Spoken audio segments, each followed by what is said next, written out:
তিন জিনিস যার মধ্যে আছে সে নবীকে ভালোবাসে। কয় জিনিস? এক নাম্বার, জবানে যে দুরূদ পড়ে। জবানে কি পড়ে? দুরূদ পড়তে হবে, আল্লাহর জিকির করতে হবে। উপলক্ষ লাগবে না, আল্লাহর জিকির হবে এরকম যে আল্লাহকে আমি ডাকি, আমার কলিজায় কিছুক্ষণ পর পর মান আহাব্বা শাইআন আকসারা যিকরাহু, যে যাকে ভালোবাসে সে তার কথা বারবার উল্লেখ করে, সে তার নাম বারবার নেয়। আল্লাহকে যে ভালোবাসে তার উপলক্ষ লাগে না, তার আরো মানুষ জমা হইতে হয় না, তার কলিজায় জবানে আল্লাহর জিকির আল্লাহর নাম এমনিতেই বাইর হয়। ঠিক যে নবীকে ভালোবাসে তার মুখে দুরূদ পড়াবার জন্য কোনো উপলক্ষ দরকার হয় না, জিলাপি কিনতে হয় না, খিচুড়ি রাঁধতে হয় না, এমনি কলিজায় মহব্বত থাকলে জবানে দুরূদ উঠলে ওঠে। এমনি ভাই, সকালেও বাইরে পারে, বিকালেও হইতে পারে, দুপুরও হইতে পারে, রাত্রও হইতে পারে, সারা দিন হইতে পারে, শনিবারও হইতে পারে, রবিবারও হইতে পারে, মানুষের দেখলেও হইতে পারে, মানুষের না দেখলেও হইতে পারে, একাকীও হইতে পারে, সবার সামনে হইতে পারে, প্রকাশ্যও হইতে পারে, গোপনেও হইতে পারে, কেউ জানলেও হইতে পারে, না জানলেও হইতে পারে। ভালোবাসি আমি তাকে, বাকিরা জানানোর এত দরকার কি? যাকে ভালোবাসি তার কাছে পৌঁছলেই তৈল। কথা বলেন না? উপলক্ষ জরুরি না মিয়া, বুঝতে শিখেন উপলক্ষ কি না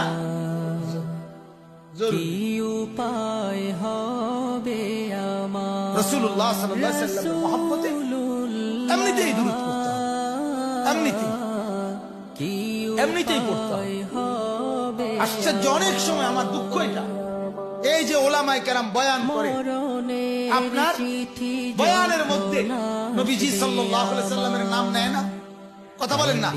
ওমা এই সময় শ্রোতাগণ দিয়া সাল্লাল্লাহু আলাইহি সাল্লাম বাইর করুন, হাজারবার কইলো হেবড়ার এই সময় আর মনে হয় না, এই সময় আমাদের পড়তে মনে হয় না, কারণ এই সময় তো কি নাই, জিলাপি নাই।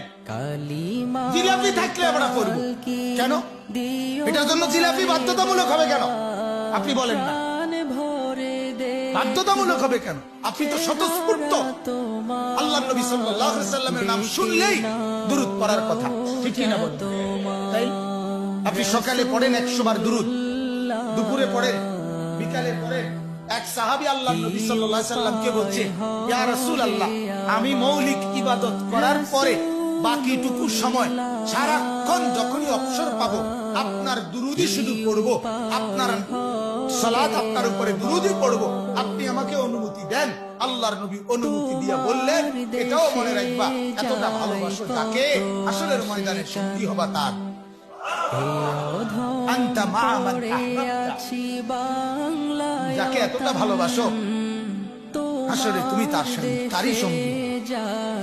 এটাকে বলে ভালোবাসা, এটাকে বলে ভালোবাসা, অকপটে বাইর হওয়া, হৃদয় থেকে কি মহব্বত বের হওয়া, দুরূদ বের হওয়া, জবান দিয়ে এমনি বের হওয়া।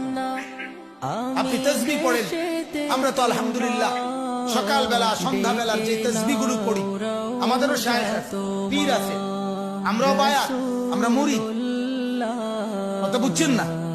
শুধু হুজুর না, আপনারা যেমন কাউ অনেকেই কোন না কোন পীরের মুরিদ, আমরাও তো পীরের মুরিদ, আমাদের তো সবক আছে। সকালবেলার সবক আদায় করি তো আমরা, সন্ধ্যাবেলায় সবক আদায় করি তো, 5 ওয়াক্ত নামাজের পরে সবক আদায় করি, কথা বুঝছেন না?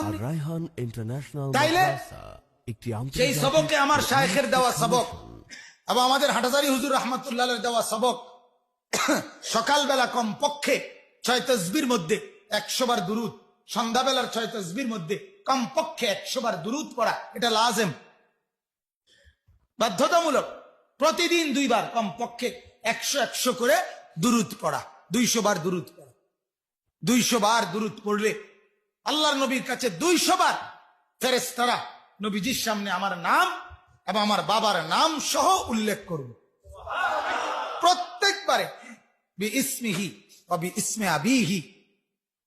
আল্লাহর নবী বলছে, তোমাদের প্রতিটা দুরূদ আমি নবীর কাছে ফেরেশতারা জানায় সাথে সাথে তোমার নাম এবং তোমার বাবার নাম সহ। বুঝেন নাই কথা? হাসরের ময়দানে হাউজে কাউসারের পানির জন্য গেলেই তো নবী, তখন দেখেই বলবে, নাম শুনেই বলবে, হা চিনছি তো তোমারে, তোমার নাম তো অহরহ ফেরেশতারা আমার রওজা পাকে তোমার নাম বলতো, তুমি যে আমার উপরে দুরূদ পড়তা।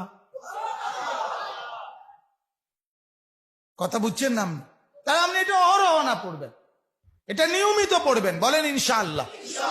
প্রতিদিন পড়বেন, প্রতিদিন বলেন ইনশাআল্লাহ। কমপক্ষে সকালে 100 বার, সন্ধ্যায় কি 100 বার।